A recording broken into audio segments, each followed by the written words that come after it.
Okay guys, take a look at this. On this video, I'm going to share with you guys how to make homemade mango and shea butter cream for your children. So watch to the end and also help me to share.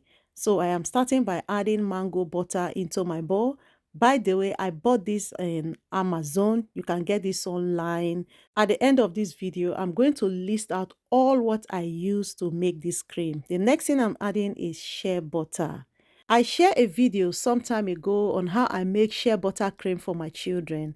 A lot of mom in the comment section was like, so next I am adding vitamin E oil. I'm just going to go in with drops on it.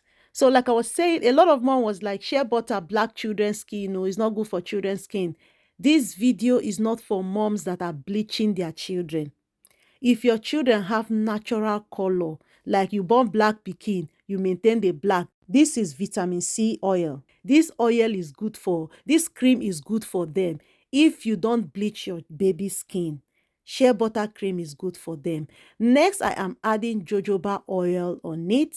So this oil is just going to help this shea butter and mango butter to mix nicely. And all this oil I'm adding is also good for the skin. I use it on my skin and also on my hair as well. So this one right here is castor oil. So I'm just going to use my cup to measure one full of it, and then I'm going to add it on it as well. Then next, I'm also going to be adding sweet almond oil on it. If you have coconut oil as well, you can go in with coconut oil. So I run out of coconut oil at home. I usually add coconut oil when I'm making this type of oil. So if you don't bleach your children's skin, this is good for them. But if you are the type that you give birth to black pikin and you can't see mama nkechi pikin fair, you want me to be like your own, please don't use this on your children's skin because it's going to make them black. So next, I'm going to dip it into the hot water like this, and I'll allow it to melt.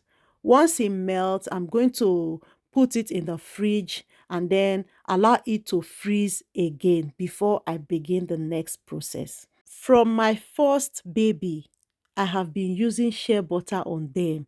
And sometimes I do mango and shea butter mix like this for them to rub. I don't have time to start buying cream and all that. And my children's skin has always been perfect. So as you can see, I allow it to freeze back. Then I use my mixer to mix it until it becomes light like you're seeing.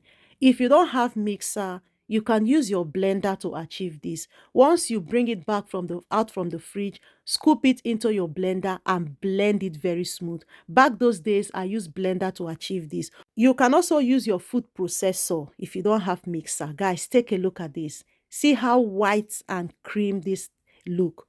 You would think it is cream, but this is just oil.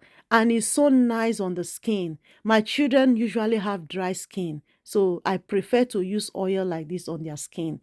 So I'm just going to transfer it into my cream container like you see. And then that is it. This cream now is going to last me for another 4 months before I think of making another cream for them. So just take a look at this. If I tell you I made this with my at home, will you believe? I cock it like this. I think I'm going to start selling this thing.